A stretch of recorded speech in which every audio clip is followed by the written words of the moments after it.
Are you struggling for consistency in your sim racing? Does your iRating look like a roller coaster? If so, we have good news for you. The way to get more consistent is to first understand what you're doing differently than the professionals. And VRS is the answer. With our competitive subscription, you will have the telemetry, setups, tutorials, and everything else you need to fully analyze your driving. Our data packs and the ability to compare your driving with the best in the world will show you exactly where to adjust your inputs, change your driving line, and shave seconds off of your lap times. And our powerful and precise Direct Force Pro wheelbase and precision pedals are being used by some of the world's best drivers. All these champions agree that VRS hardware is not just the best on the market, it's also priced well below the competition. So if you're looking to upgrade to direct drive and the best pedals in sim racing, VRS is your answer. If you want to get better, get faster,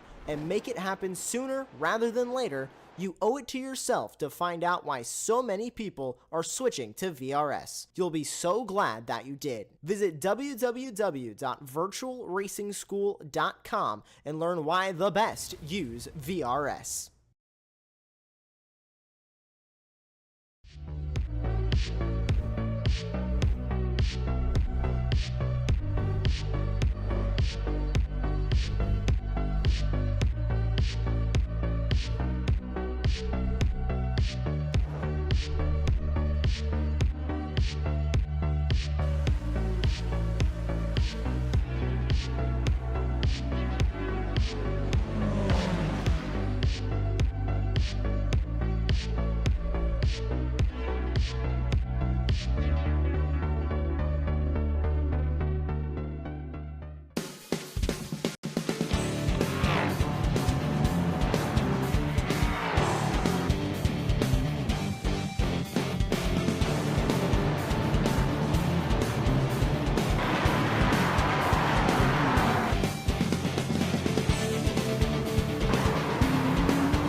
After a few races at some iconic U.S. racetracks, including Road America and VIR, we're going to head to the Far East, to the land of the rising sun, Suzuka, home of the Japanese Grand Prix.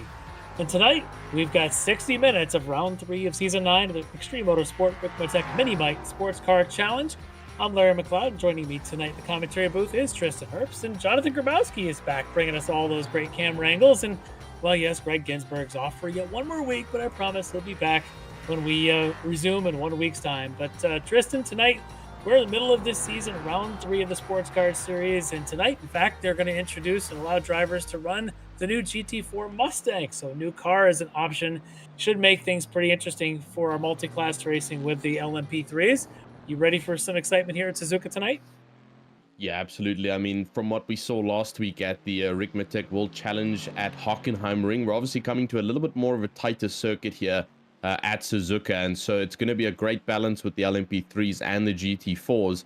And like you mentioned, with the new aforementioned GT4 Mustang that's now been introduced, and now the drivers being allowed to use it, it's going to be interesting to see what they can do out on track here at Suzuka, because with new cars comes new challenges, but also possibly new skills being generated for these drivers that they did not know about. So we'll have to see how it goes tonight, but super excited for the action that's going to be laid out on track. Yeah, definitely going to be a lot of action. We're already underway with qualifying, about 6 minutes into the 15-minute qualifying. And if you're just joining us this round, well, qualifying essentially it's a free track for everybody. Everybody gets their own track all to themselves. They get 4 flying laps to do their best lap time. And we've got our different classes in session tonight. In fact, we've got right here one of our GT4 Pro entries, I believe that is. And that is Eric Violette there, of course, from the D2D racing team, running in the Porsche Cayman tonight. And then, of course, they've got the red number plates and wing end plates, mirrors, and windshield banners if they're in the GT4 Pros. The GT4 AMs, maybe we can catch one of those. Here we go. We've got one of the Klimovich guys. And they will be, you'll see them with the wing end plates that are green the mirrors, number plates, and of course the windshield banners all in that nice bright green for the GT4Ms. And then finally, the easiest one to pick out tonight are the LMP3s. There you go.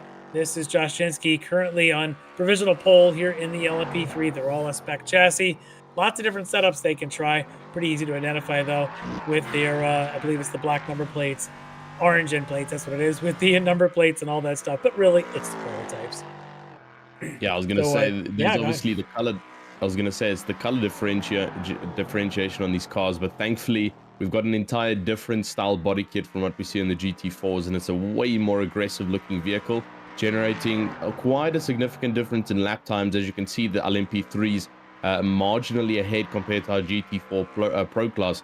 But something I also just wanted to talk about in the Pro Class, as you can see right now, topping off from first all the way down to fourth position right now, it seems our Porsches are giving everybody else a run for their money in this car at the moment. It seems it's the good car to track combination, with the Porsche being a rear engine vehicle. It's got a better rotation system in place, obviously less top speed, but at a track like Suzuka with the amount of high speed corners, it really is playing to its advantage over here.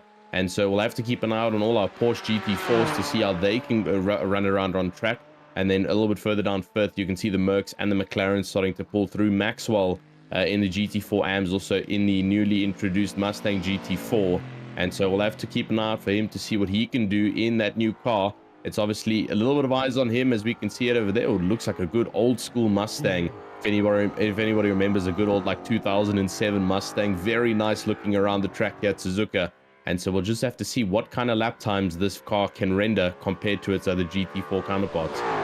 Yeah, definitely with that. Lots of the Porsches, the whole Orion race team seems to have gone Porsche, as I have some of the D2Ds, but the wrong stuff team. So we've got Ken Copeland out there in one of the Mercedes. Of course, you got Zach Mosley from SimCity Racing here in the Ford. But the other wrong stuff driver, Robert Schwenkler, he's out there in one of the McLarens. So we do have a few of those as well in the field. And there's a BMW and a couple of Aston Martins still. Jennifer McDonald will be in a BMW.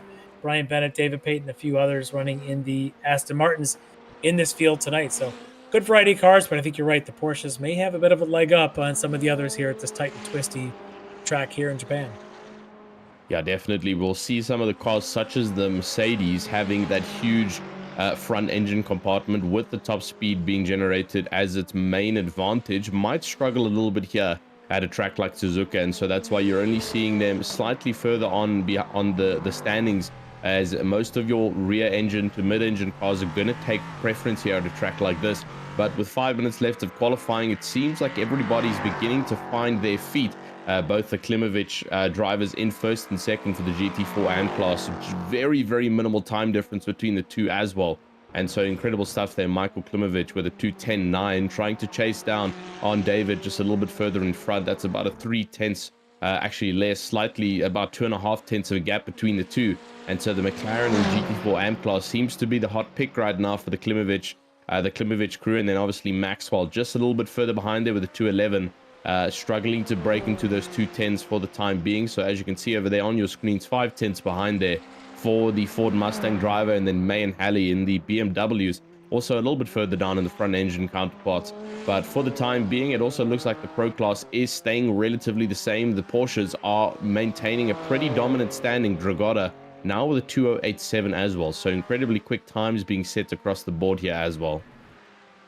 Yeah, as the Klimoviches start to swap that provisional pole in GT4 AM, it is their teammate, Dale Maxwell, in that fastest Mustang in GT4 AM, and we're hoping to maybe talk to him here pre-race. We'll see if he decides to join us in a couple of minutes, as we're down to about our last 3 minutes or so of qualifying. But in the slow bros, 3 Klimoviches tonight, full-on participation from the Klim Club. They'll be in the chat, of course, and then their other teammate there with Dale Maxwell, who's testing out that Mustang. But of course, over in the LMP3 is Josh Chinsky, showing the speed there in the SRT eSport right now at a couple of tenths quicker than Michelle Squarick.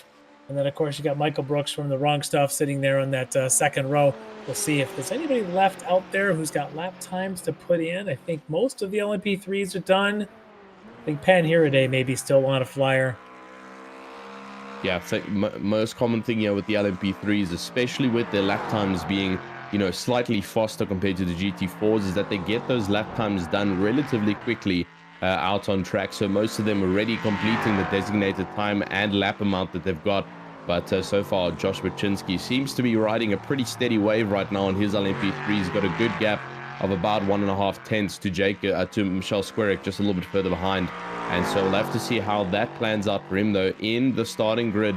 As going down into turn 1, it can get a little bit dicey at Japan. It's a very different style circuit. There's no sharp corner like we usually see in typical racing as our turn 1 pinnacle corner. Instead, we've got a long right-hander arc that completely almost makes a U-turn system through the S's. So it provides very interesting watch play as well to see what some of these drivers choose and the path they choose around that first corner. So keep your eye out for the LMP class, as that's going to really start to get dicier through turn 1. All right, so it does look like Dale Maxwell's going to go ahead and talk to us here. Hopefully pre-race we'll get some good updates from him. Let's go ahead and bring in Dale Maxwell. All right, Dale, great to talk to you here pre-race. It looks like, I wanted to ask you a little bit about the Mustang. It looks like you're jumping into, and how's the Mustang been so far tonight? I'm still getting used to it, but I mean, it feels really good, honestly. Yeah, I noticed the rest of the Slow Bros team didn't make the jump. You the guinea pig for the team to try it? Yeah, I'm the guinea pig. The other guys wanted to stick with the McLarens, so. But were you one of the ones that jumped on the Mustang in the GT3s as well and just enjoyed it there? Figured you'd try it over here? Yeah, I normally race the GT3 Mustang. I figured I've been waiting years for them to put the GT4 version of the Mustang out, and yeah, I was probably one of the first on the boat to go grab it. Do you own a Mustang for real? Not yet. Got your money in? Got your deposit down for one? Maybe a GTD? saving my pennies. That's a lot of pennies for a GTD. Yeah, right. They are a lot of fun though. But no, it'll be interesting to see tonight what kind of pace you can get out of that car and see if you can push those teammates of yours out of the way in those McLarens. Yeah, it's hard keeping up with Dave and the McLarens. I think that's probably one of the things that I'm going to focus on is just trying to keep up with the Klim Club, and just trying to test it out, see what it can do. Yeah. Have you been keeping an eye at all on the point standings or anything, or you just kind of see what you can do here as we're still in the first half of the season, try to collect points? I came in a little late, so I think I'm down like around 7th or 8th. Okay. Yeah, with the one drop, I'm sure as we get to later in the season when the drops start to really play out, that won't be too much of an issue, and maybe give a shot to take down some of these other guys in the race. Yeah, if anything, it's good practice for the season in the Mustang. So for sure. All right. Well, I think we're about to go to grid. Is there any other any mentions you want to give to any teammates or families or friends? Shout out to the wife, the mother-in-law, to Mark McManus who's watching, Brett Stone, he's probably watching too. He's one of the sponsors on the West Coast version of Slowbo's Racing. And just thank everybody for being here. Thanks to you guys for putting on such a good race. Well, thank you so much. Good luck tonight, and maybe with any chance we'll get to talk to you at the end of it. Yeah, for sure. Thanks for having me. All right. Thanks. That is Dale Maxwell from Slow Bros Racing. He's going to get into the grid, and we've got a short pace lap. So why don't we go ahead and introduce? Tell you what, Tristan, if you don't mind, I'll hit the prototypes real quick, and I'll let you have some of the GT4s. On the pole tonight in our prototypes, SRT Esports, Josh Chinsky taking that pole position away from Michelle Squerick, who's had a couple of good finishes this year, trying to take that top step here in this race as well. Row 2 is going to be the wrong stuff on the inside. It's Michael Brooks lined up with Aaron Beaver from G2D Sim Racing. Row 3, it's going to be our SCCA Foundation, Jeff Jacobs, alongside fan favorite from D2D, Bobby Childs. Row 4, Sector 5 Racing's Jim Pfeiffer, alongside Jake Zito from HSR Phantom Racing. Row 5, Pan Hero Day from Leadpaw, and then Russ Reddick, of course, from Flying Tourist Motorsport. Yeah, then starting from 11th going onwards is our GT4 class. So Leah Dragotta, the first of the Dragotta family brothers over there, starting in pole for our GT4 class. Mike Dam will take second, 12th overall though.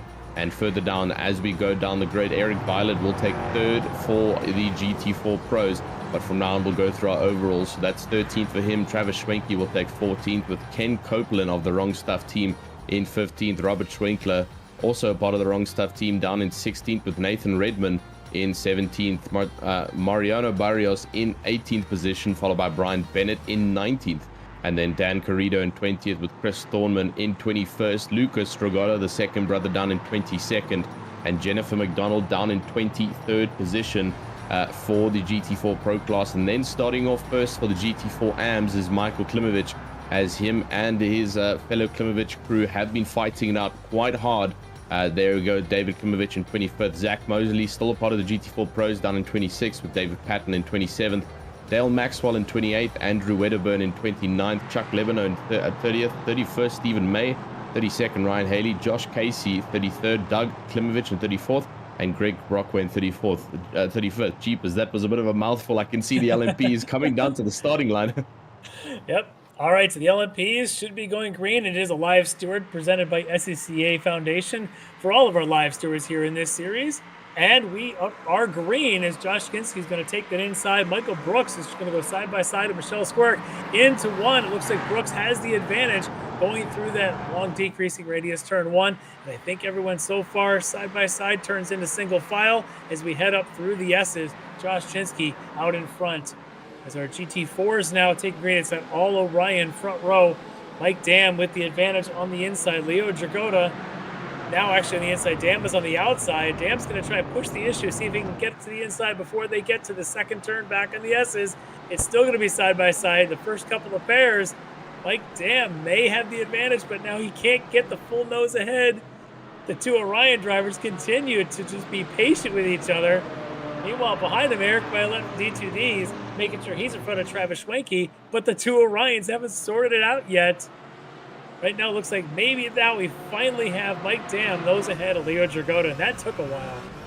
Yeah, that definitely took a while there. Team play obviously not wanting to cause too many issues over there in case contact did arise here on lap number one, but thankfully all seem clean across the different classes over here. And so things will slowly start to get interesting as our LMP3 class pulls away in terms of track position, and they regain from the backside on the GT4 class, and then traffic management is going to become a key feature over them for all of them. But we've got a LMP3 off. That's Zidal. A little bit further off, that's Jake Zidal of the HSL Phantom Racing team. He's just found the gravel there on the right side just before 130R. And so he's going to have to try and recover himself and catch back up to his crew of the LMP3s. But on board now, Michael Brooks has made his way up to second, past Michelle Skurek in third position. And this is where he's going to try and hold himself going into the next couple of laps. Now chasing down, though, on Joshua Chinsky, and now 6/10 behind. So this is going to be the hope and prayers for them to try and chase down P1 there of LMP3 a little bit further, though. The GT4s will have quite a margin of gap as they have started quite a couple of seconds behind. But like I mentioned earlier, once those LMP3s catch up, it's going to get a little bit chaotic here at Suzuka. Yeah, it definitely will. And of course, we've got their pit stops they'll have to make somewhere in the middle there as we go through the 130R, and nobody gone off yet. Lots of folks using a little bit of that runoff. They got to be careful. The little grass strip at the edge of the right side always can catch drivers off a little bit. As we take a look at it, still Michael Klimovich ahead of David Klimovich. That's how they started this race. They are still in that order. But it does look like Dale Maxwell in the Mustang had a bit of a rough start. He's dropped back just a little bit from them. Andre Wedderburn managed to sneak in between there in the GT4 AM standings. And there you can see the two Klimoviches. And then right behind them, I think actually might be one of the Aston Martins for D2D, because we do have the GT4 AMs and GT4 Pros all mixed in together here. Yeah, and we saw it already from the starting grid that a couple of the AMs actually got a little bit of a better launch there in qualifying and got themselves up. But we've got a little bit of a spin there. That's from the likes of Ryan Haley, and he's down 9th position now for the GT4 AM class. So he's going to have to try and catch back up. We'll get a quick replay. And this is coming through turn number one, down the rotation. Oh, little bit of frontal curb being taken, and possibly a little too much rotation and too sharp on the BMW's front end. And that's enough to upset the rear end over there. Thankfully, no contact being made over there, and so it should be a clean recovery if all goes well.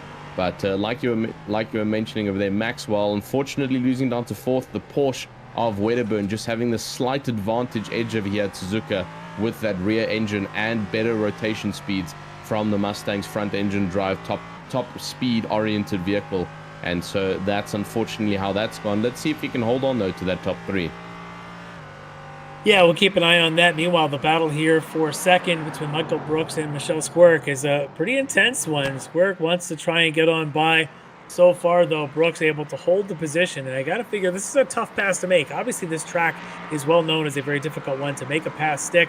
But also, when you've got cars that maybe have a little bit of aero, that is looking like Bobby Childs, fan favorite Bobby Childs, has his own bit of a spin there. Let's see if we can catch the replay on what Bobby does. As he is there, I believe that's Jimbo Pfeiffer that he's behind going into turn 1. And Bobby just gets up behind him. And I wonder if that's an aero issue. Usually you lose some front grip, but he may have actually got the whole car to slide, and still early could be some cold tires. Yeah, he could have also possibly grabbed a little bit of debris on the left side over there. He took quite a wide line going down into the turn 1 rotation. And so just enough to unsettle that LMP3 and rotate around. But there's a good fight going on right now because Barrios is currently fighting with Bennett on the outside line with the Aston Martin, trying to work his way around. But again, on that dirty debris line of first turn, but thankfully easy to manage himself. But now a third has joined in that fight because Robert Schwenkler is also trying to get his nose in there just on the inside line of the Aston Martin. But now the corner gets reversed once more. The Aston Martin now on the inside line. And this is going to get tight, though, coming through the next chicane. They're all still relatively close to each other. And now on board with Robert Schwenkel, he's actually managed to get the jump there on Brian Bennett. And he's about to get overtaken again by Lucas Dragotta, as everybody's trying to get their hand in this cake. Yeah, they definitely are. A smart move there for Schwenkler to try and follow Barrios through there, knowing that Bennett was offline. And then the same thing there for Lucas Dragotta. Opportunity just pouncing there to the inside of Bennett. And if you remember 2 weeks ago at VIR, that was the initial release of all these updates to the GT4 cars, which meant the diabolical handling of the Aston Martins. We watched that race 2 weeks ago where every Aston Martin, in fact, several drivers had 2 or 3 spins on their own. Bennett may still be struggling a little bit with the setup on that Aston Martin here, especially early in the race, and he's falling victim to the other McLarens and the Mercedes around him. Yeah, we almost actually saw an overtake there for Maxwell. It looked like Wedderburn went quite wide there out of the hairpin turn, and now the Mustang's got a slight running chance here. He's got the speed advantage, but is it going to be enough coming down into 130R? It's all going to depend on his rotation and his speed carrier through Spoon. And we'll have to see it on the back straight. Is it going to be enough? On board now with the Mustang, we'll see the slipstream will come to an advantage for him. But we know from Japan, the 130R back straight, not the longest straight in racing. And so it's not going to provide a lot of time or coverage for him to make this jump. So if he can't make it here, what he's going to want is to keep as much speed as possible, get really close to the backside of that green Porsche, and then hopefully into the final corner, get a good rotation and carry of speed through there and possibly get the jump on the main straight. So we'll have to watch and see there what Maxwell can do. But May is also a little bit further behind there in the BMW. And coming out of turn 1 right now, the Porsche seems to have held himself. But further up, though, Schwenkler is still deeply in this fight, trying to catch up to Dragotta. And Bennett is once again right on the backside of him, ready to try and take that position back. Well, Dragotta looks like he's gotten on by. Remember, at one point, it was Lucas that was just getting inside of Bennett, but they were both behind Schwenkler. Now I think maybe we've got to look at this pass. There is Schwenkler in behind Barrios.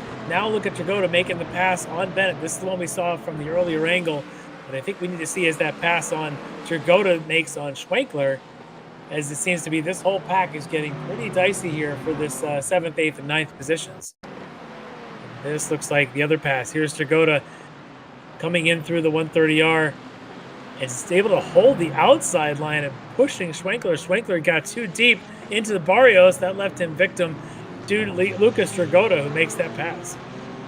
Oh, man, you can see the slight speed advantage that the front end McLaren, the front end Mercedes over there gets on that back straight through 130R, and it was just enough for him there to hold it off. And the driver error coming from Schwenkler, quick and easy jump there for Dragotta. And now he's got to hold on to it, though. He's got Barrios a little bit further up in front, and that is definitely contestable, as well as Redmond a little bit further up in 6th. Yeah. But Schwenkler's not going to give this one up just yet. And through Spoon, he's definitely going to be holding on as tight as he can. Through 130R, he might try and force area. The McLaren having a little bit better rotation than the Mercedes, you can see there, trying to get all over the backside of the Dragon Sports racing car of that Mercedes. But now coming through the back straight, you can see the power of the Merc, though. It is insane. Yeah, just pulling away from the McLaren. He got a good exit late, but as you said, good rotation from the McLaren, just couldn't make it pay off with the power of the Mercedes. Yeah, absolutely not. The Mercedes just having that driving edge, and now through the final chicanes, the advantage switches back to the McLaren, but it's not going to be enough to come down through final corner. The Mercedes going to hold on to it, and we'll have to see what they can do. But further up, though, this is the battle for GT4 Pro Class, Mike Dam and Leo Dragotta. Yeah, Dragotta's trying to find a way by it. Dam is doing a good job in those defensive lines, using the veteran savvy to hold the young speed demon behind him. They are teammates, but there's never team orders when it comes to these teams. We've talked to these guys enough to know that it's all for each other. They just figure it out when they get out on track what they have to do, as long as they don't necessarily wreck each other, or maybe don't give anyone else the advantage. Of course, they want one of the two of them to take the win, but look at the aggressive lines that Leo Dragotta would go on board. Look at the aggressive lines he takes behind Mike Dam as they head through these long Dunlop curve into the Degner curves up here, just flicking the car and this Porsche taking those bumps very well. Yeah, the Porsche is definitely accustomed here to the Suzuka circuit, and that's exactly why we're seeing a really good pull away here from Dam and Dragotta. But we spoke about the team play. Obviously, they're free will over here to do what they can, and obviously whoever comes out on top is going to be, whoever actually races the hardest here. But from what we saw on lap number 1, it is still great sportsmanship shown between the two. We saw there in lap number 1 how much space they were giving each other, and just a little bit of respect for both drivers through those first couple of heated moments. But a little bit further up, though, as we come up to the battle between the Klimovich crew, as you can see, Wedderburn's trying to hold on there a little bit further. Actually, no, that's one of the Aston Martins, I believe, of the GT3. Yep, that's of the GT4 Pro Class, as he's a little bit further behind. So currently the McLaren's doing great work right in the middle of the GT4 Pro Pack. And so we'll have to just keep on board with these two to see who can keep it consistent. Michael has been able to keep the lead, though, since the start of this race. And David from Slowbros trying to just chase down here of the fellow McLaren driver. Both cars equal advantage. So it all comes down to driver skill, and as well as how you take some of these corners. Yeah, they are in the middle of this pack of pros. They've got the BMW Jennifer McDonald, I think, right in front of them. And then behind them, I believe they may have, that looks like, the Aston Martin of David Payton from D2D. So they're kind of in the middle of this pro gap, which helps them in their fight against Andre Wedderburn, having a couple of extra pro class cars between them. Yeah, absolutely. There's loads of fights in there. But all the way back up here to the LMP fight. Here we go. The traffic has officially started. And Michael Brooks is trying to hold off now from Michelle Squerick, and she's starting to oppose a massive threat. Coming down into turn number 1, just managing to get past the Mustang over there. That started getting a little bit dicey, but Squerick getting a slightly different line there. You saw how much speed she generated there on exit. And so we'll have to just keep on board with these two to see who can do what here through the S's, because it's all going to come down to who can take different lines and get that advantage. It's identical vehicles here. Obviously, setups will be the differentiator over here. But we've seen Michelle Squerick before, and as well as Michael Brooks, both of them extremely aggressive as well as competent drivers. Well, they're coming up on that battle we were watching a few minutes ago. They were the two leaders in the M category. So you can see right in front of there, you've got Payton in the Aston Martin, then you've got the two Klimoviches, the two leaders in AM, that going by now on the left, and then you're going to have Jennifer McDonald in the BMW ahead. And look at this now, Michael Brooks has to get in between. There's contact now between Payton and it looks like then David Klimovich, as they're all bunched up under braking at the hairpin. Yeah, loads of action going on over here with the traffic management as they're just trying to crusade around. And as you can see, Brooks trying to create as much advantage for himself over here, getting ahead of traffic before the corner, and that forces Michelle Squerick to sit behind the traffic through the corner, and only being able to make that overtake at the end of the corner in going into the next straight. And so as you can see over there, Brooks already extending well off the lead over now, 2 seconds gap between himself and Michelle Squerick, and so she's lost a little bit of time there through the traffic management, and her objective now is going to be trying to gather herself towards herself over here and try and get past all these GT4s. But unfortunately, there's a large amount of them on track, so it makes it difficult at a track like Suzuka. Yeah, as they're catching up now even further up the pack, as they're right in the middle of this Lucas Dragotta, Robert Schwenkler grouping here, trying to get a good run out of the front straight. And they were, for a moment, only about a second behind Josh Chinsky for the overall lead, but it looks like that little bit of slowdown there through the Casio Triangle may have actually cost them another second or so as they fall back a little bit. But now looks like clean air for Michael Brooks, at least for a short little while here.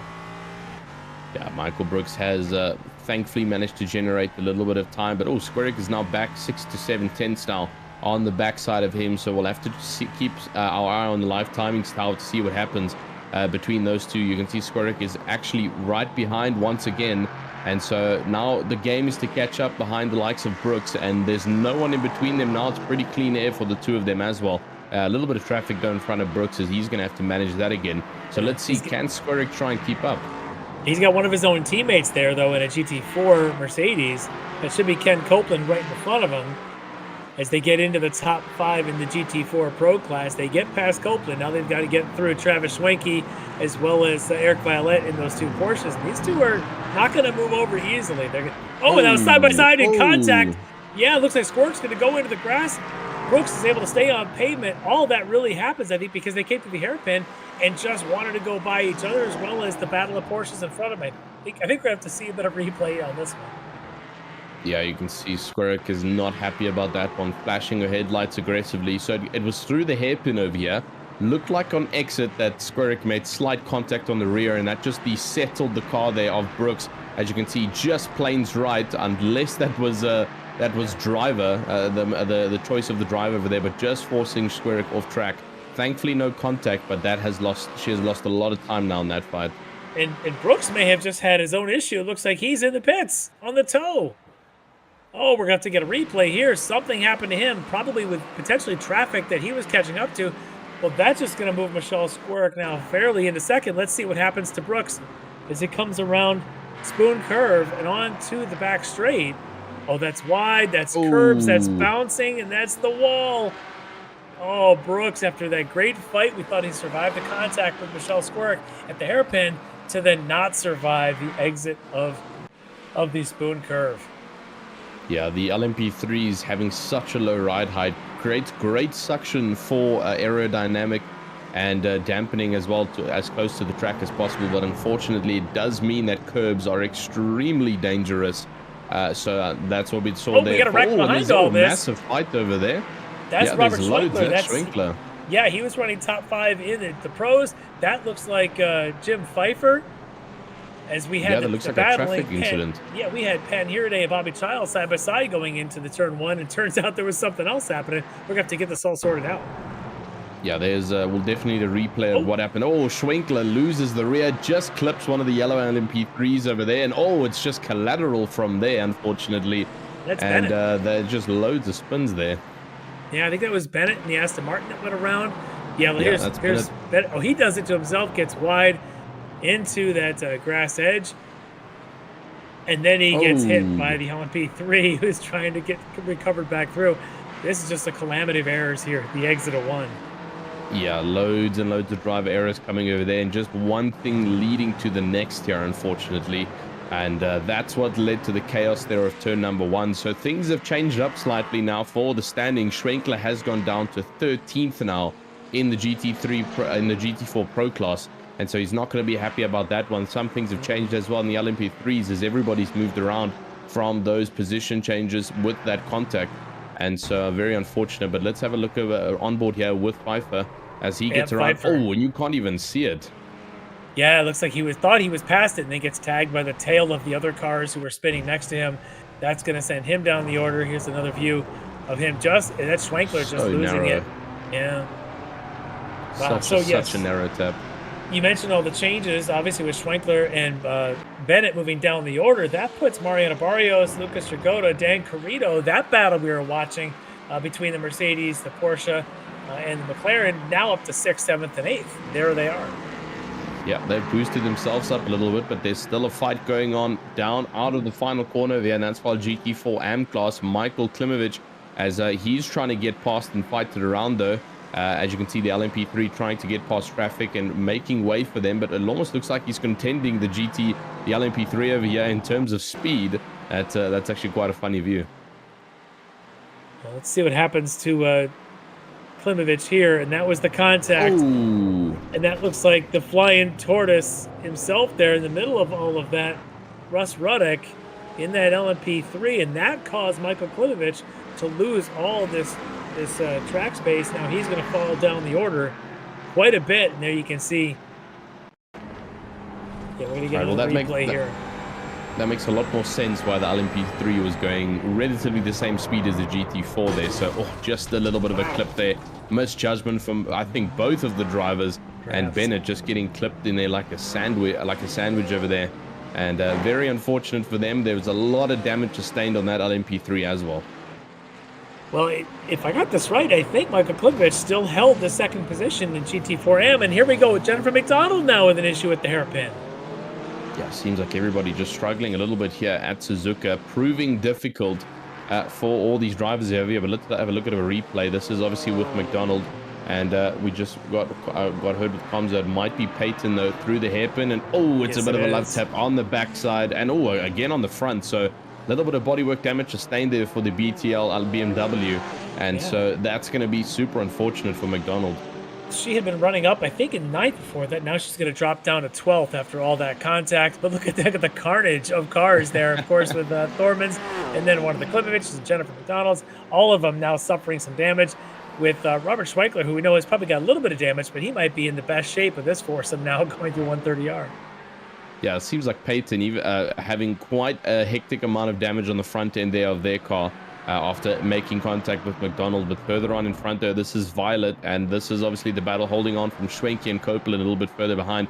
They haven't gotten much screen time here because they've kept it so clean. We've been focused on all the carnage here at Suzuka for the time being, but doing an incredible job. Violet has been holding steady in third position over here, and Travis Schwenke and Ken Copeland just trying to make the overtakes happen. It's just not enough, though, to get around that Porsche.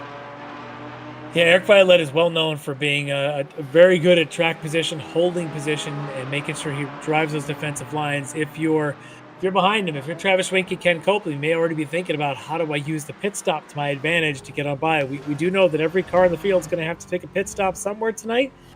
We know that these GT4s probably can go, usually it's about 35-40 minutes on a stop. We're about 20 minutes in, so it could be a while, or potentially opening that pit window very soon should someone try to take an opportunity to maybe jump out and take a different stop from the rest. Yeah, it's a very different kind of track that we see traditionally. Obviously, way less straights and a lot more fast turns, and so that can really play a key factor in tire degradation and wear.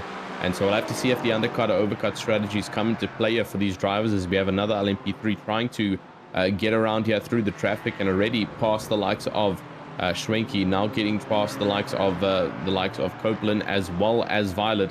And so just trying to push on strong, though. It looks like for the three of them, though, it's going to be holding for the time being. These three are going to stay relatively the same. Like you mentioned, Violet proving extremely worthy of just keeping track position over here. But it does look like Schwenke got a great run there out of Spoon as he started creeping closer and closer. Yeah, the one to watch in this, I think, is going to be Ken Copeland. He's a very smart driver. We've seen him win championships in our various Ricmotech Monday Night Series. He's very well calculated in terms of fuel savings, and he can execute with the best of them.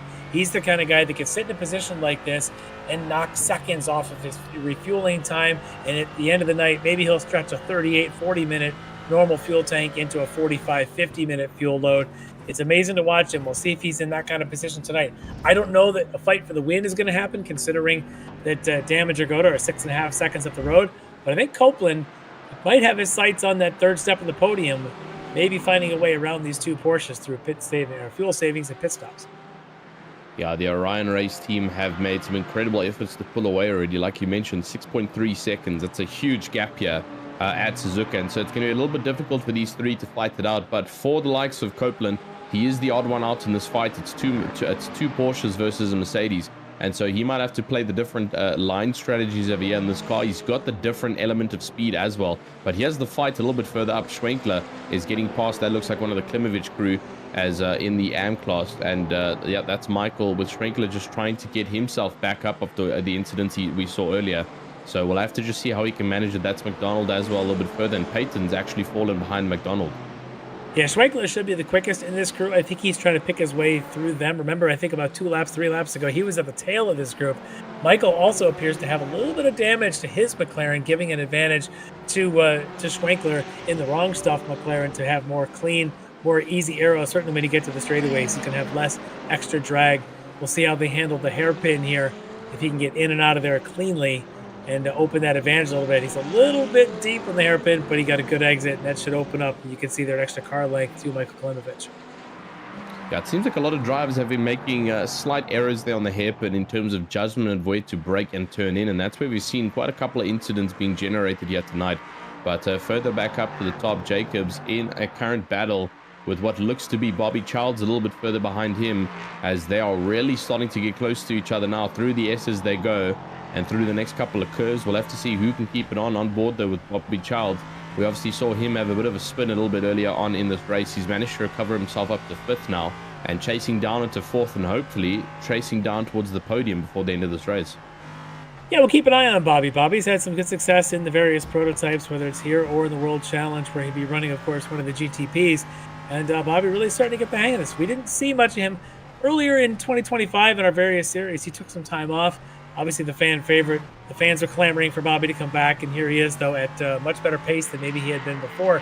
We'll see if his sim rig is working to his favor here, as he's, of course, trying to chase down Jeff Jacobs, Mr. SCCA Foundation, and the big Gator fan himself.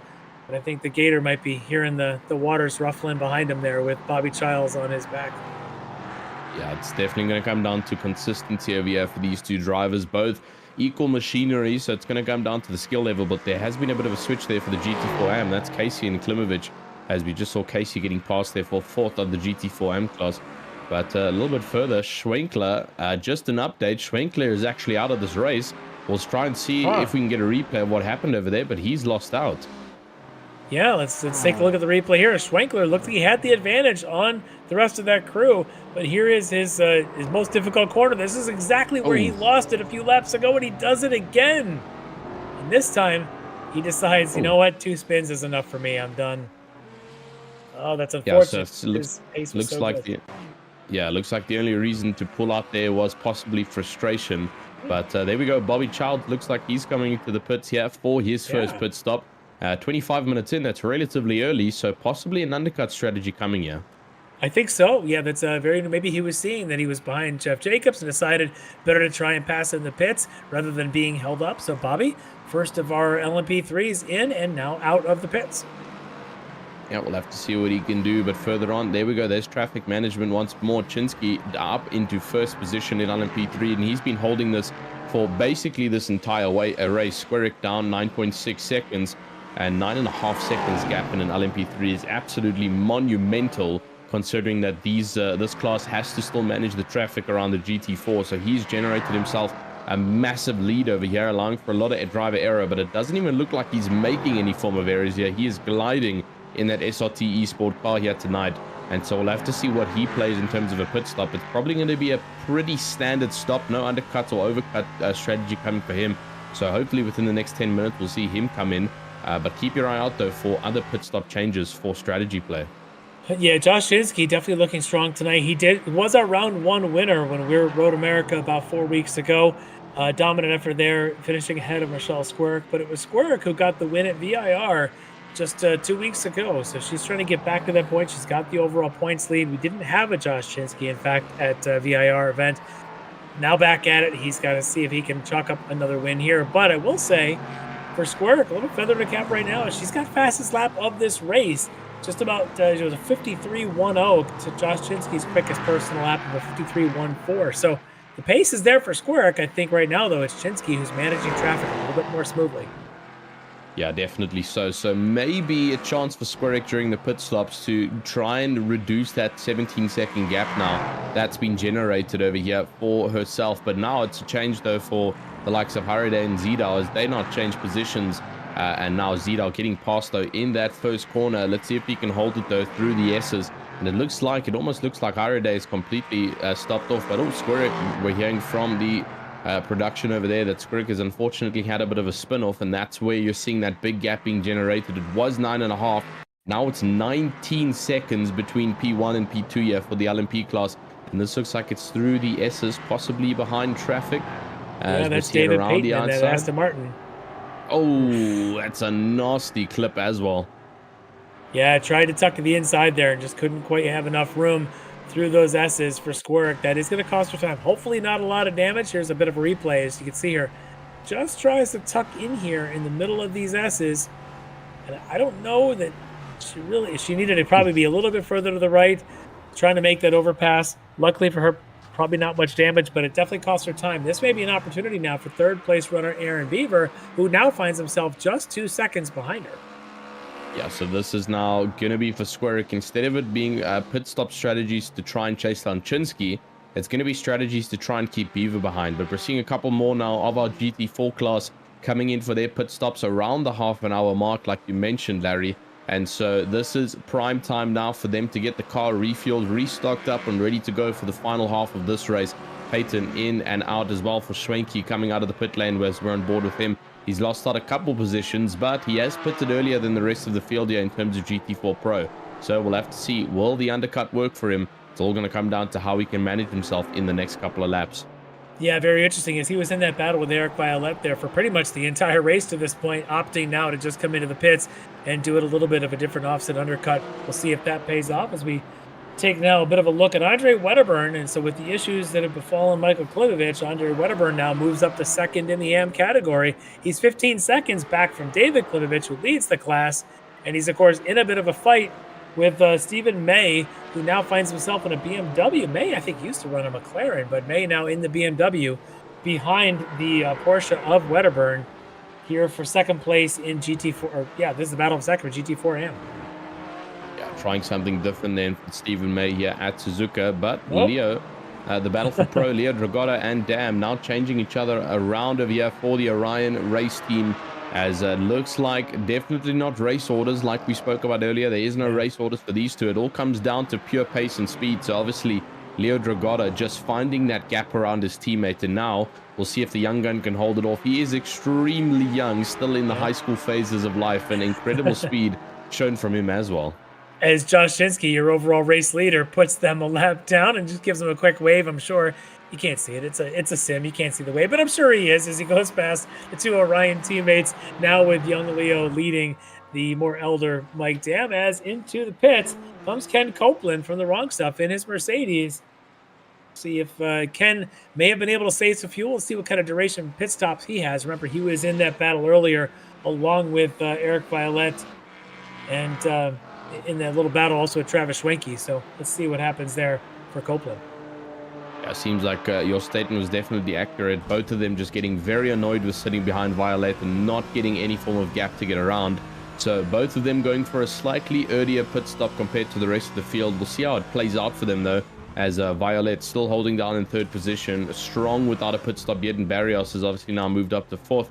And then the second Dragotta brother of Lucas Dragotta now up into fifth for the GT4 Pro class.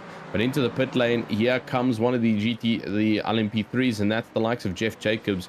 Now just pulling in for P number 6. He's going to lose out a little bit here. Here comes Pfeiffer to take P number 6 away from him. But obviously with the pit stop changes, everything will change as everybody also still needs to get their pit stops done. So keep your eye out as all the rest of the grid also gets their first pit stop done. We'll keep our eyes on them as Jim Pfeiffer does take that 6th position away temporarily there in the LMP3 in his Sector 5 Racing LMP3 car. We'll take another look in at David Klimovich. We haven't looked at him too much as he's kind of by himself right now, all alone there in the lead in GT4 AM. Doesn't even have too many pro cars around him with a 16-second lead in AM. Just all by himself, waiting for some traffic. But right now, David having a pretty good run here tonight. Yeah, in a little bit of no man's land for the time being. Nothing in front and a 16.4 second gap behind from Wedderburn, who holds second. So for the time being, the Klimovich crew driver over here in the McLaren number 21 will sit in a pretty stagnant position. But thankfully, that stagnant position is also the frontal position now of the GT4 AM class. So he's going to want to hold this as long as he possibly can. But Dragotta is still in a heavy fight currently with Dam. You can see that delta is not stretching at the time being, so the two Porsches still fighting incredibly hard. Well, we're getting pretty close to the top of the hour. Why don't we take our quick break? And I expect a lot of these other pit stops will come here shortly. Maybe we can try to catch them on the other side of it. So let's do a quick break, get a little message here from our partners and sponsors, and we'll be right back. You're watching the miniMite Sports Car Challenge here on Apex Racing TV. Ricmotech, high-performance sim racing equipment. Whether you're just looking to have fun, train for race day, or become a serious esports competitor, Ricmotech has you covered.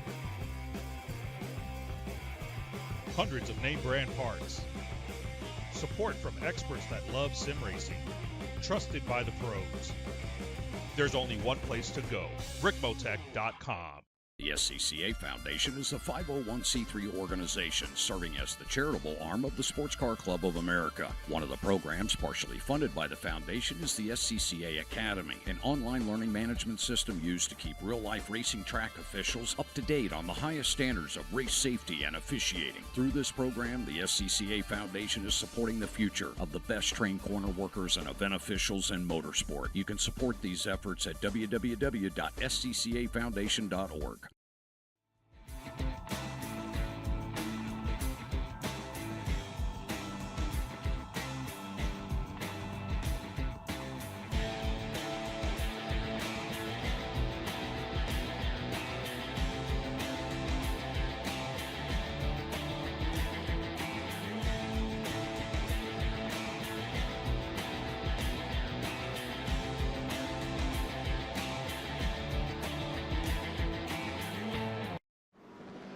The search is over.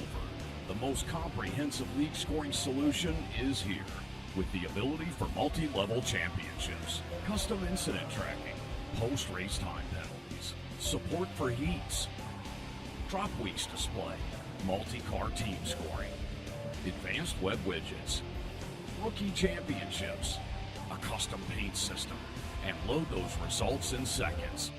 Visit extremescoring.info today. Ricmotech, high-performance sim racing equipment. There's only one place to go, Ricmotech.com.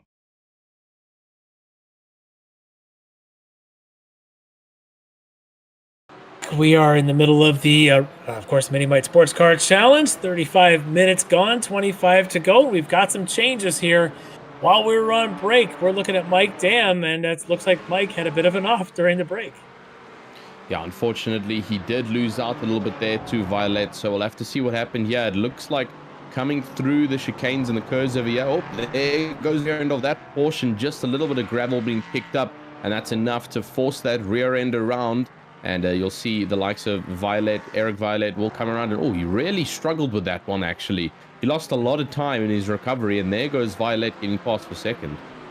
Yeah, that's big for Mike Dam to lose out on going from the fight for the lead to now 13 seconds back in a fight for second, and still has to make his fuel stop. Both he and Eric Violet yet to stop. We'll keep an eyes on that here as the recovery now for Mike Dam. Could make an interesting fight if they end up alongside Copeland and Schwenke. If you remember, Copeland, Schwenke, and Violet were all together before the others pit. So let's see if we end up with a four-way fight for second.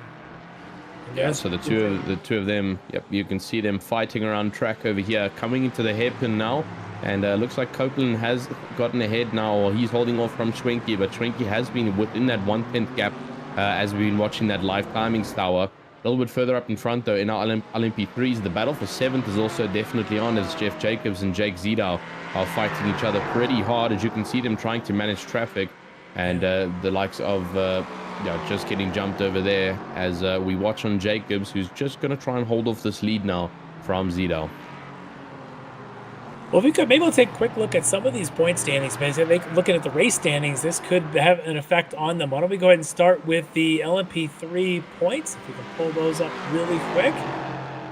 There we go. Michelle Squirk, with the strength of her win a couple weeks ago at VAR, has got the overall points lead on Jimbo Pfeiffer, Bobby Childs. Josh Jinsky only has one round in him so far. He will get a drop as the season goes on. You can see him back in 8th there, and still in the fight, of course, leading in this race tonight. If we look at the GT4 Pro standings, and this gets interesting. So coming in after 2 rounds into tonight's action, it was Ken Copeland with a 1-point advantage of Leo Dragotta, and I find that interesting because Dragotta's got the lead right now. Copeland maybe end up 4th or so when we finish these pit stops, but he'll be within sight of 2nd. Can he salvage points and get up there and fight Dragotta for the overall points? Brian Bennett, we saw his calamities tonight, having issues there. He's in 3rd in the points. Eric Violet, he's in the fight, of course. Chris Thorman, Dan Carrito 6th, Lucas Dragotta sitting in 7th, and Mike Dam back there in 8th. We've seen his troubles as well. We'll take a look at the GT4 AM standings. On top is David Klimovich. No changes there, considering where he is tonight in the lead, of course, in the GT4 AM tonight. Andre Wedderburn, I tell you, tonight's standings in the race look just like the point standings, with Klimovich and Wedderburn leading the way here in GT4M. John Casey, Greg Brockway, and Michael Klimovich rounding out the top 5 coming in after 2 rounds. Yeah, Michael Klimovich will make a little bit of a climb there. He's currently in the podium slot there, the final one of the night.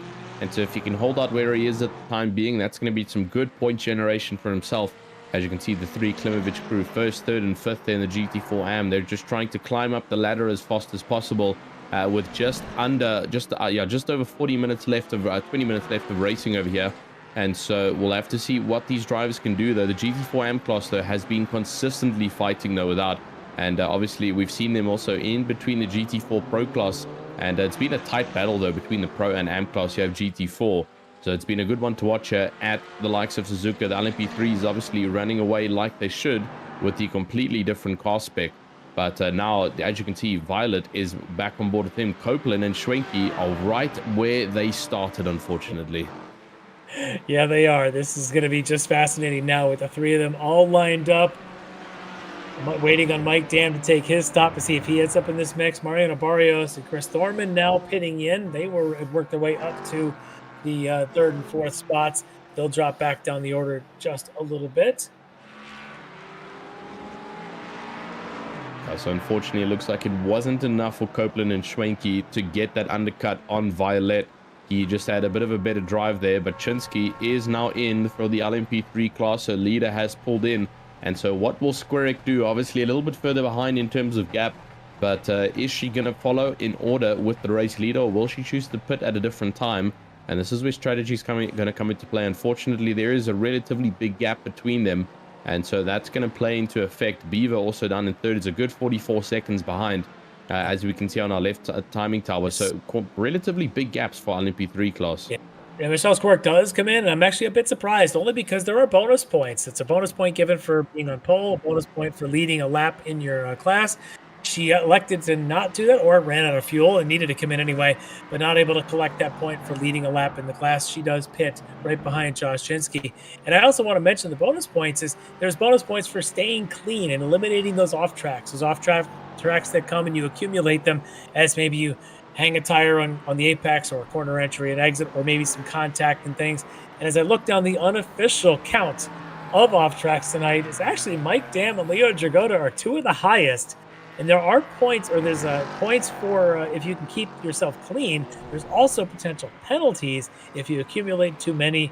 Clearly, those numbers that I'm looking at maybe aren't the officials, but should the official numbers achieve, I think it's something like 25 off tracks, you'd be required for a drive-through penalty. We'll keep our eyes on that tonight, as it looks like GT4 Pro leader Leo Dragoda and Mike Dam are in the pits. Yeah, well, it makes sense for Dragoda and Dam to be, have quite a huge penalty stack. We've seen them fighting throughout the entire night and constantly trying to get past one another. And so it makes sense if we've seen a couple of track limits being exceeded for both drivers. But all 3 in, including Lucas Dragoda, who's pulled in for 3rd. So both Dragoda siblings now in. And we'll have to see how this plays out. Will Lebano and Violet, well, Violet's already come in, but will Lebano possibly come in unless he's already finished that pit stop? Let's keep an eye on Mike Dam, because I think he's going to end up right in the middle of this Eric Violet, Ken Copeland, Travis Schwenke fight when he comes out, because they are on the main straight. Here comes Mike Dam out of the pits. How close is it going to be? He's going to be right behind them. He will not be in front of them. So he's got to fight through a teammate and 2 others if he wants to get back to that second step on the podium. Yeah, unfortunately, from that spin he had a little bit earlier on, it has completely burnt out his drive over there. So he's behind the fight of Violet, Copeland, and Schwenke. And so, as you can see already, it's a difficult fight for Copeland and Schwenke, let alone trying to get past Violet. So not going to be an easy one for Dam to try and fight his way back up to 2nd, where he was sitting with Dragoda. And so that might unfortunately be his racing position. But David Klimovich comes out now in 2nd position. And now Michael Klimovich takes P1 again, but I don't think he's done his stop yet. He has not done his stop yet, as it looks like there. Josh Chinsky making his way around Michael Klimovich through the S's. And Michael, he's going to lead a little bit, but with that pit stop, would likely drop him down. He maybe end up fighting with Stephen May or John Casey, maybe even back to where Andre Wedderburn is. We'll have to see where they all stack up with Casey now just coming out of the pits. And that looks like Jimbo Pfeiffer is in. I think this and then Michael Klimovich are the last 2 cars to take their pits. Yeah, it looks like everybody else following pretty relative good order there in our pit window, which we predicted around the half an hour to 40-minute mark. And so just a couple of drivers attempting the overcut, but it's probably not going to work out here. Most drivers are already finding their feet after the pit stops being made. And so now it's just going to be an eye on the existing battles. Obviously, the fight continues here with Violet, Copeland, and Schwenke as to who is going to take this one for the final spot of the podium. Well, Violet and Copeland are already in there, but Schwenke is kind of hungry from fourth position over there, and he's going to want to try and get on the inside line of that Mercedes and make a jump up into that final podium spot.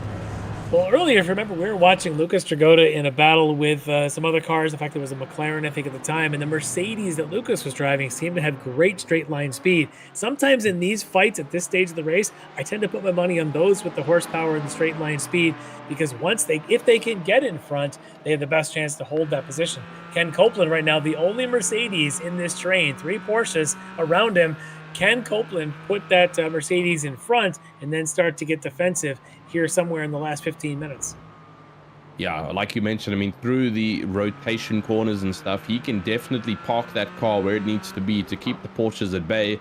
But when it comes to the back straights and main straights, the Mercedes will, of course, have the advantage over here with its top speed. And so if he manages to get on front, something's definitely happened there in our Is he out of fuel? And that's Michael Klimovich, literally out of fuel. I thought he was going slow a little bit earlier, and I think it's downhill. Something wrong. I think it's downhill into the pits. He was the last one on track who had not taken a stop yet, maybe regretting, wishing he would have stopped 1 lap earlier.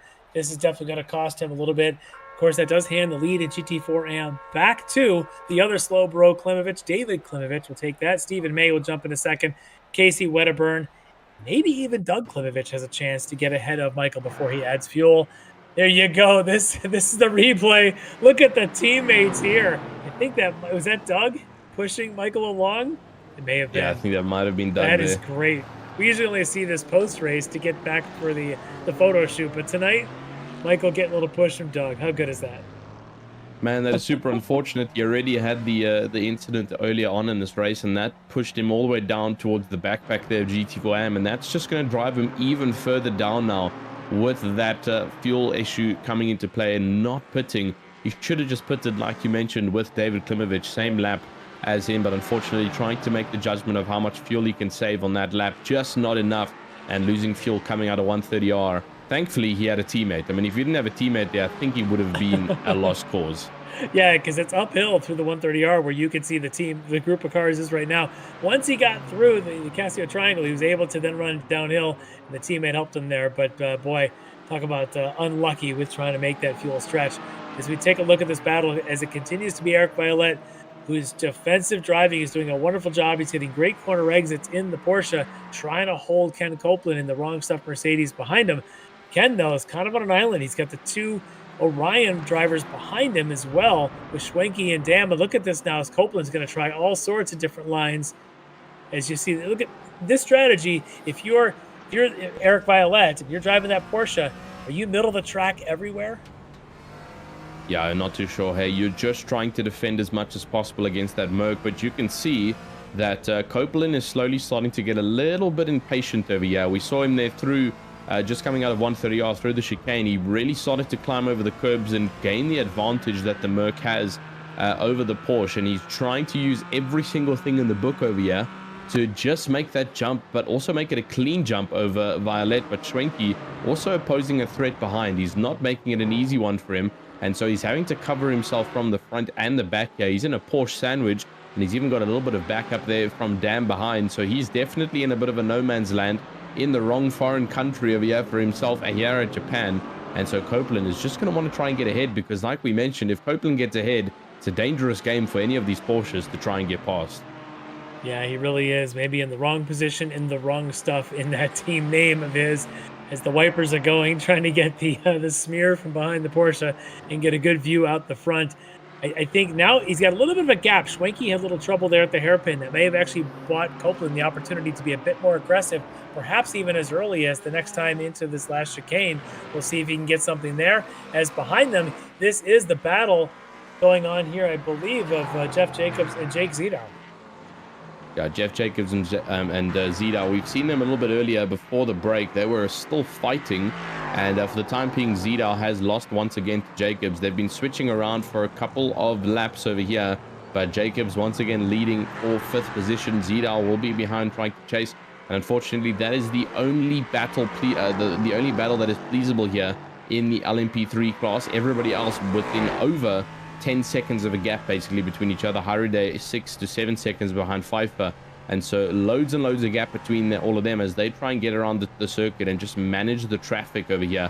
But the main fight once again is still Violet, Copeland and Schwenke. You can see it highlighted on the timings board over there. It's just orange figures everywhere. Yeah, that is such a tight battle there in the GT4 Pros, as they are all just within tenths of each other all the way through, nose to tail. The other one I'll keep an eye on is the battle for this last step of the podium in LMP3 of those two D2D teammates, Aaron Beaver and Bobby Childs, are a couple of seconds apart, but not too far to where it's unachievable when you start throwing in traffic. As we keep an eye here on Aaron Beaver, you can see there Bobby has been closing that gap. This one lap maybe not as good as the previous 4, but look at this now as Aaron Beaver working his way around Lucas Tragoda and around Mariano Barrios. This may be more opportunity depending on where Bobby catches traffic, but Bobby's on the charge, and I can tell you, I can hear the roar of the fans in the background already. I think Stubby's already got his bowl of ice cream, and he's ready for a fantastic finish here from his hero, Bobby. Childs is already breaking down from that 12-second mark. You can see him breaking shortly into the 11 seconds, so definitely an advantage there, and he seems to be managing traffic a little bit better, but it's all going to come down to the next 10 minutes because that's all that we've got to play with here at Suzuka. The 50 minutes has absolutely flown past, and so we'll just have to keep an eye on board here with whoever can give a pleasable fight. Dragoda, though, is trying to hold on. He's in front now of Barrios, who's trying to get past once more. We saw some flashing headlights there, so possibly an overtake happened that he wasn't too happy about, but for the time being, Dragoda will hold in for 6th, and a little bit further in front, though, Copeland and Schwenke, as well as Dam now, still cannot get past the likes of Eric Violet. Yeah, Violet doing a great job of positioning his car. Is look at this traffic, is that group we're just talking about, Eric Violet, Ken Copeland, and then, of course, Schwenke and Dam having to get around some traffic right at the triangle. They managed to, without too much interruption, to get past that BMW. Trying to see who that was, if that was Stephen May or maybe Ryan Haley, one of those BMWs. Not sure which one, but yeah, they definitely got through without too much interruption. But it's definitely is playing then into the favor of Violet, because if he can get in there and create disruption, maybe get somebody between he and Copeland, give himself a chance to pull away. 9 minutes left. Copeland's running out of opportunities. Yeah, and Violet already about 6/10 being pulled from Copeland, so he's had a bit of a better run though. But here, further up, once again, it's Jacobs versus Zidal, and Zidal on the outside line, Jacobs holding off on the inside. But there might be a bit of a switch around here. It depends on how first corner is taken here for both of these LMP3 drivers, and through the S's we go. Zidal on the outside line now. Jacobs will once again go defensive, but it's going to switch around. Oh, a little bit of contact almost happening over there between the two drivers as Zidal getting aggressive and Jacobs getting defensive. So two actions that do not match with each other. And so now it's all going to come down. What can Zidal do? Because he's got 8 minutes left here to try and make this position stick. Yeah, well, Tristan, you haven't called a lot of these Ricmotech races, but one thing those of us that have called a few know that Jeff Jacobs drives the widest car of whatever car he's driving. He's definitely the one who's able to hold his position longer than most others. We'll see if that trend continues tonight now, of course, with Zidal trying to make the pass. Yeah, so it's going to be a difficult one then from Zidal. Obviously, if you mention that Jacobs is going to park that car like a bus across the street, then, well, it's going to be a difficult one for Zidal. He keeps on getting close, but Jacobs just going defensive every time, and he's managing to hold on like an absolute tiger out there in front in that very glowy blue LMP3, and it's a nice color tone as well on it with the blend of orange for the SCCA crew. And so now coming down to 130R, he still holds a dominant lead, but here comes a little bit of traffic through 130R, and it might get awkward coming into this final sector of the track. It depends on where he can get past, but coming through 130R, he's going to have to concede and just just slow down slightly to not make contact with that Porsche over there. And getting past is Zidal. Wow. He found a good gap. That was incredible. Unbelievable. Looked like Jeff Jacobs slowed down to be conservative behind Dan Carrito in the Porsche, and Zidal looked for an opportunity and took it. We're going to have to see a replay of this. Yes, the chopper view. Let's follow Zidal. as he's going to be following Jacobs. They come up to the 130 yard. You can see Jacobs wait and wait and wait. Zito does not. He makes it 3 wide, splits the gap, and finds himself 1 spot higher. That was impressive. That was a very, very beautiful read there from Jake Zidao. He saw the gap generated and left absolutely no time to waste over there. So he has once again a replay on board with Jake Zidao. Yeah, this is going to look good, definitely. You can see the speed difference. My goodness, just threading that needle and up a position. Incredible stuff there from Zidao. A lot of trust that Jeff Jacobs wasn't going to come back across the track and steal that spot. So good trust and good communication between the drivers, but amazing move there for Zito to take that spot as we check back in with our Porsche, Mercedes, Porsche train, and it's still in that order with Eric Violette leading that foursome, as now it looks like one of our D2D LMP3s wants to get around this crowd. I don't know if that's Bobby or if that's Aaron Beaver, but one of them wants through. Yeah, well, this could potentially be a chance now for Copeland. If that LMP3 gets into this pack at the wrong time here for Violette and disrupts the vehicles going into 130R and then the following chicane, this could potentially be a chance here. But as you can see, Schwenke is right on the backside of the likes of Copeland. But there goes our LMP3. Is he going to get past Violette before the 130R? And it looks like he's going to be able to clear it. And so no disruption at all whatsoever between the fighting pack over here. So it's going to be a tough fight there for Copeland. He's got 5 minutes left. Do you think he can do it, Larry? I think he can. I think he may be calculating his best move. We'll have to check back in a couple minutes, but I think there's a chance as we look at Doug Plimovich. We haven't seen too much of Doug here tonight. Unfortunately, this is not what Doug wanted us to see, as he goes hard into that wall. That was that's not going to be a happy suspension. No, not at all. That's going to be a very upset suspension. That might even be a toe back for him. That's going to be a totaled front end on that car. Super unfortunate. You saw he tried to catch it there coming out of spoon, but just not enough. And the GT4 just letting go completely. Into the wall it goes, and that's going to be it.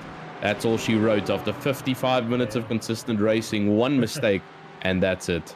That's all it takes. So with this foursome, as we're watching here, I expect 2 things to happen in the next 4 minutes. I do expect Copeland will make a move. I don't know if he'll make it stick, but he'll try it. And then I think we're also going to see Mike Dam try a move on his teammate, Travis Schwenke. I think he maybe realized he's got one more shot, and they may both happen at the same time.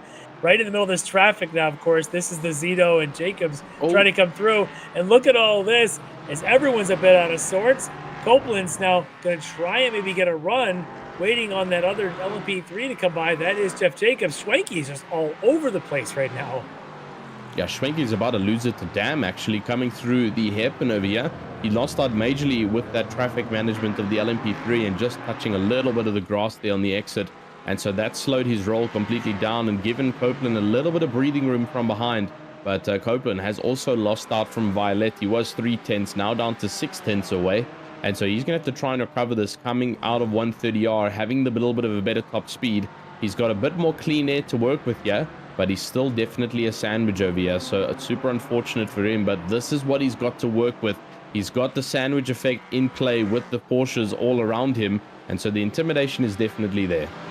The Porsches are so good in the through the spoon curve. They get such a good exit there. They're so crisp on that turn, and the Mercedes seems to struggle. But the straightaway, clearly Mercedes the advantage to hold them off. But I'm watching each of these Porsches move through there, but then they come to these chicanes, and again, the Porsches seem to handle the bumps and get a good strong exit.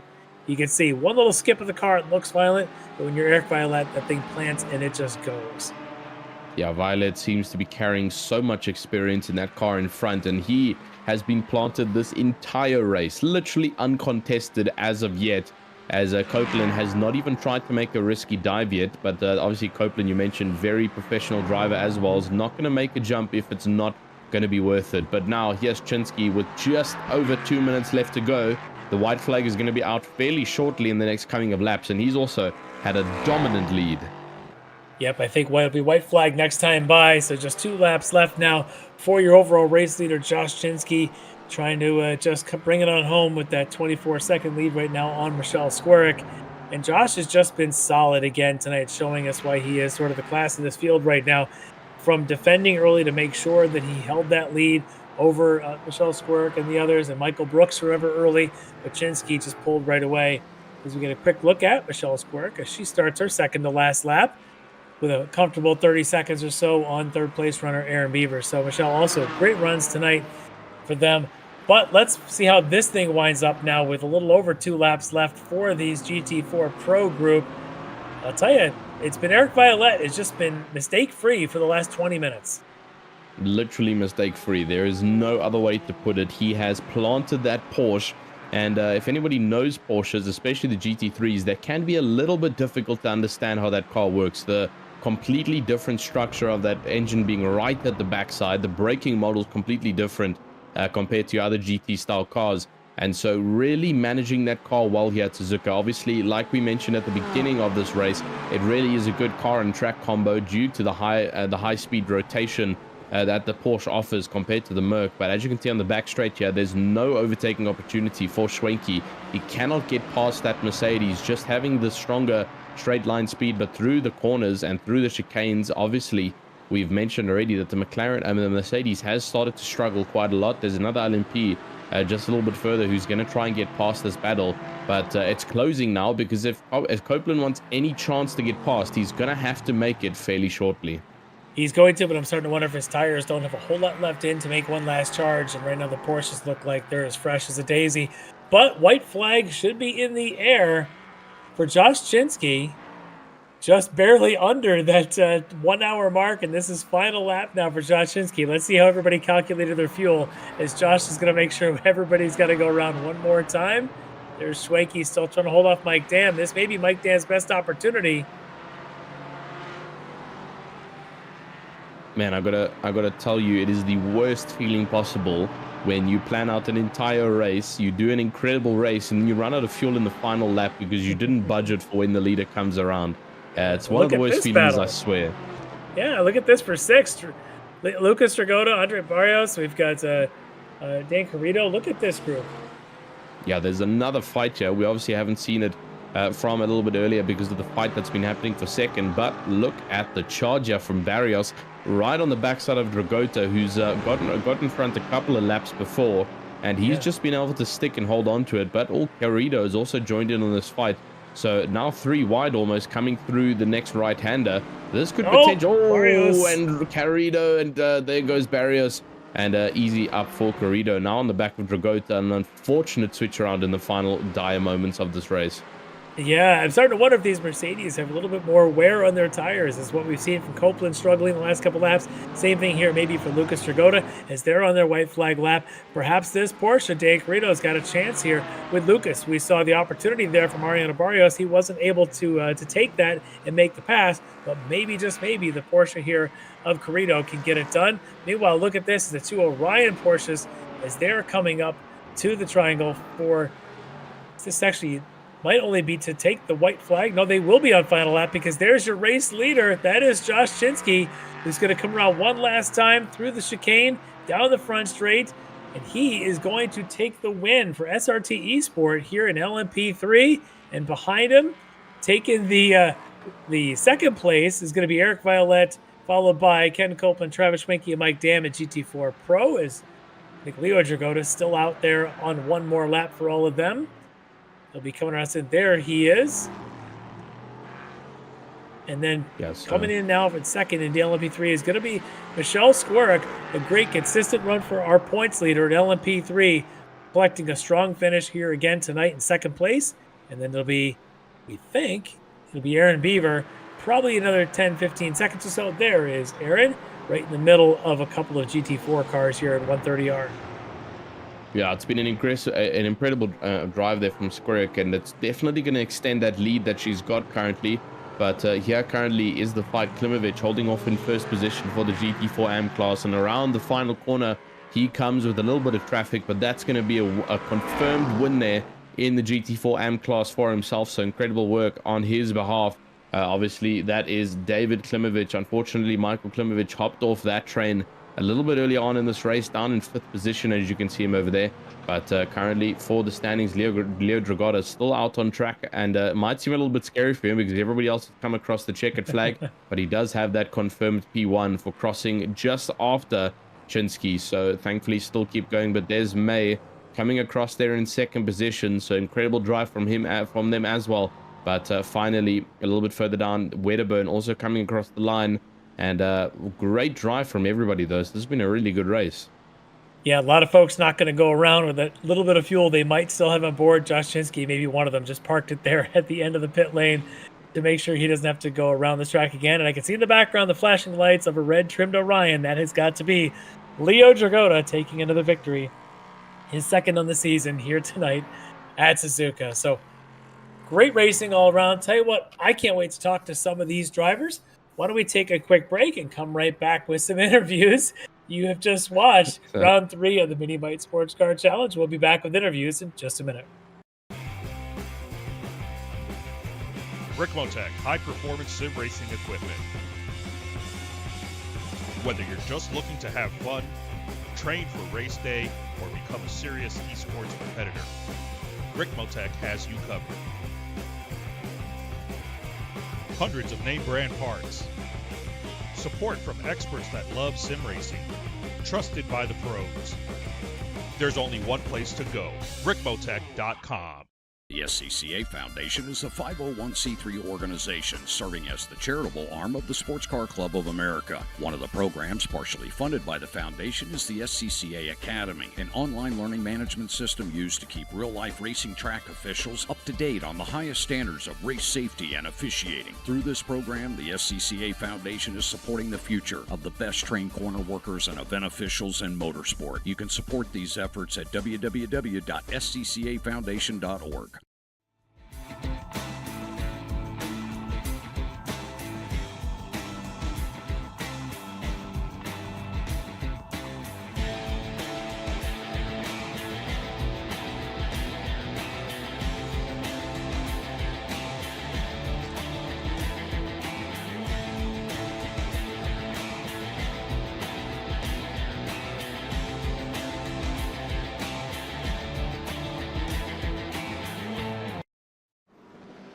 The search is over.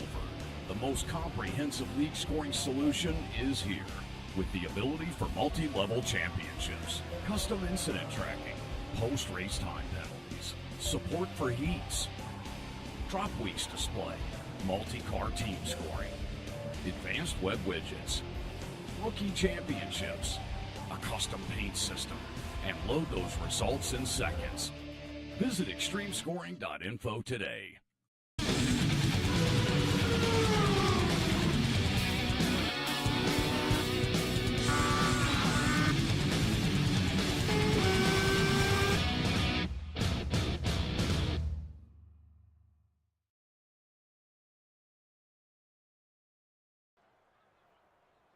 All right, we are back. If you've just watched the round 3 of this miniMite Sports Car Challenge here live at Suzuka, let's take a look at these results. And in the LMP3 class, taking the win, pretty dominant tonight from SRT Esport, it was Josh Chinsky.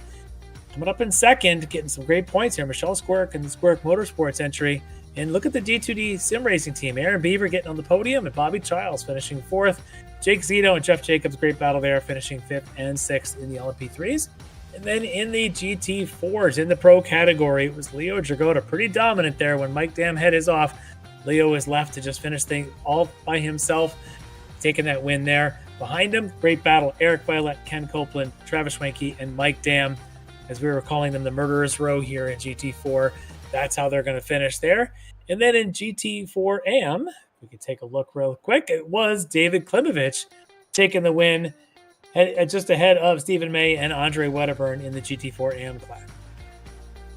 There we go. There they are. Klimovich, May, Wedderburn, Casey, and then Michael Klimovich a little bit further back after his fuel struggles there in the first stint of that race. All right, so let's see who we've got in the green room to chat to tonight. Why don't we start out with our overall winner tonight from LMP3 from SRT Esports. It's Josh Chinsky. Josh, welcome into the commentary box here. You're live at the Ricmotech Sports Car Challenge. Yeah, round number 3. Talk us through, how did that race go? Because it was absolutely dominating for you there in the LMP3 class. It was pretty nice. I mean, Suzuka is probably a top 5 track for me. I love coming here. Normally in single make series, it's a little interesting when it gets to multi-class, but it ended up being a pretty good race for multi-class here. I enjoyed it. Yeah, I mean, it was just pedal to the floor. I wasn't sure how tonight was going to go. I have been sick pretty much for the last 2 weeks, so I haven't had a whole lot of seat time. But overall, yeah, just really pumped. The Penn Station car was just fantastic. Shout out to John, our setup maker over with the team, because he put together an absolutely amazing set for me. And talk us through a little bit about the traffic management of you. Obviously, you mentioned with Suzuka being slightly more narrow circuit and slightly more elongated. How was it with managing the traffic on the GT4s? It honestly was just about the timing, which thankfully I made sure beforehand to put in a lot of time of just going through and running some multi-class in the practice, making sure that I understood the timing and the brake zones. Because yes, you're right, it's a narrow track, it's a long track, so it can be really tricky. But honestly, it was great all around. For the most part, the GT4 field was very forgiving for everybody, and I just tried to make sure to do my passes as cleanly as possible and not interrupt anybody. Especially like there at the end with the podium battles. It's not worth it on the last lap with that kind of lead. So I just kind of sat back and bided my time until I knew I could get around. So obviously you had a dominating race there, but obviously in the beginning with the management of the grid behind you, how did the battles go between the likes of Michelle Squirick and a couple of the other drivers during the starting procedure of this race? Honestly, I was really just trying to keep my eyes forwards. I knew that Michelle got overtaken right at like turn 1, turn 2 there. And I knew they were keeping it close. But again, during the practice starts, I could see that I had the edge right off of the bat, so long as I kept it clean. And I knew that traffic here was going to end up costing everybody a bunch of time. So I wasn't even really paying much attention to the relative or to my mirrors. I was just trying to drive away and see how far I could get that gap opened up before I ended up hitting that last GT4 car.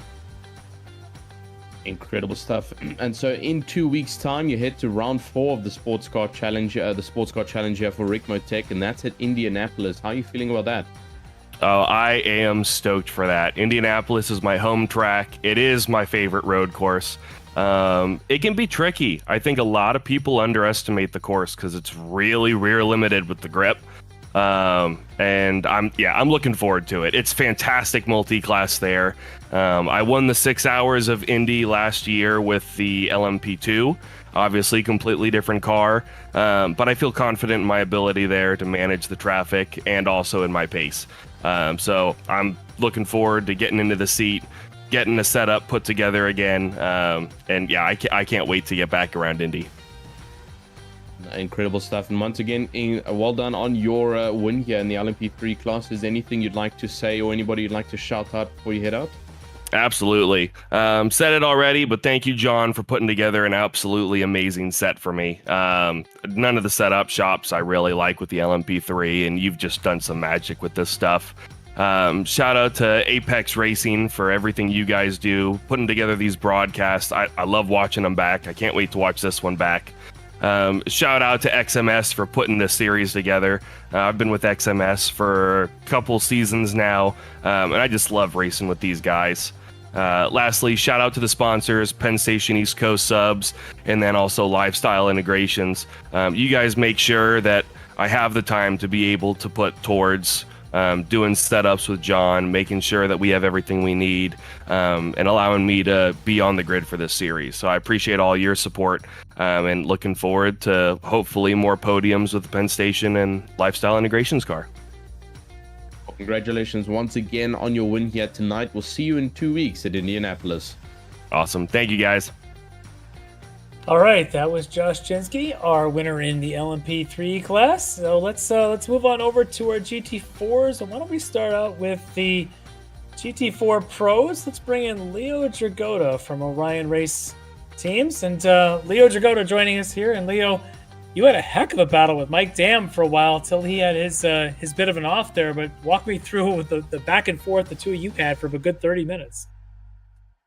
I was trying to save fuel, and then cause I thought that would help me get past them, but it ended up just making my fronts go a little faster than I expected them to go. So I tried to get around him, and he made a mistake, and I got around him on the back straight. And then he got really unlucky with clipping some grass, and he had a little spin. But I thought it was going to be helpful sticking behind him, but then I kind of realized after my tires started to go, I wanted to get around him, just put my laps in. Yeah. How good was the Porsche tonight? Because it seemed a lot of success for the folks driving the Porsche here tonight. Obviously, yourselves, and I look down this podium, and it's all Porsches. Well, tell me a little bit about how that car really responds to Suzuka. Yeah, I felt pretty good in practice. I didn't get the practice I wanted into. I thought Mike definitely had a advantage coming into tonight, but Porsche was really quick and quality. I found the speed in it, and it felt really good. Yeah, it seemed to be just a strong platform. We'll see how this season goes on going forward. But in a couple of weeks, we're going to be at the Indy Road Course. What's your thought about Indy as a road course? We were just talking to Josh Shinsky. He says he loves it, but I know not everybody does. What's your experiences there? It's fun. It can be difficult with the traffic with all the 90s. Last turn's hard, but luckily this Porsche puts the power down pretty nicely. So I don't know. Hopefully it will be good. Well, we're definitely looking forward to it. But tonight you get to savor another win. Those are tough to come by these days. I know you're watching the results of the others like Copeland and Dam, but the win all yours tonight here at Suzuka. But I'm sure you want to give some folks a thank and a shout out. Ryan, Huffy, XMS for putting on the league, family, you guys for the broadcast, and Well, awesome job tonight taking that win here in the GT4 Pro class. Leo Dragotta from Orion Race Team. Congrats. Thank you. All right, let's last but not least in the interview list here is we've got our winner from the GT4 AM category, and let the Klim Club rejoice because we're going to bring in your winner from GT4 AM, David Klimovich. David, you are live here in the commentary box for the Ricmotech Sportscar Challenge. Talk us through that race as well as your race win for the GT3M class. Oh, well, the first lap was just all about survival. I practiced the outlap a number of times, and it's just so slippery out there.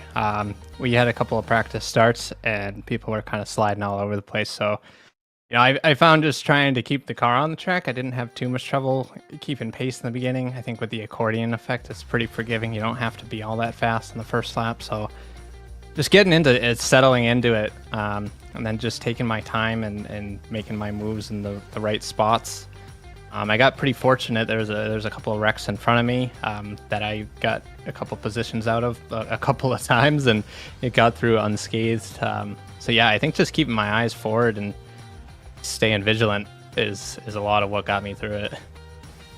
Got a bit of intense tonight across the entire GT4 class in terms of traffic management with the LMP3s. Talk us through a little bit how that experience went with you for the management of the LMP3s coming across. Well, I think it's always, I'm always keeping an eye on my mirrors, and if they're coming up on me, I'll give up a 1/10 or 2/10 on entry rather than trying to take the turn too wide, maybe crashing and potentially losing a lot more time. I try to work with them where I can. Sometimes it's easy to misinterpret. I might think that they're going to go for it. I'll brake early, and then we both end up just going really slow through the turn, and that kind of hesitation gets really dangerous. But, for the most part, I think we were able to navigate the track pretty well and stay out of each other's way. And talk us through a little bit how the McLaren felt. Obviously, a little bit of a middle ground vehicle here for the GT4 class compared to the rear engine Porsches, the common choice, and the front engine Mercs and BMWs. Obviously, the McLaren being a mid-engine, how did it feel?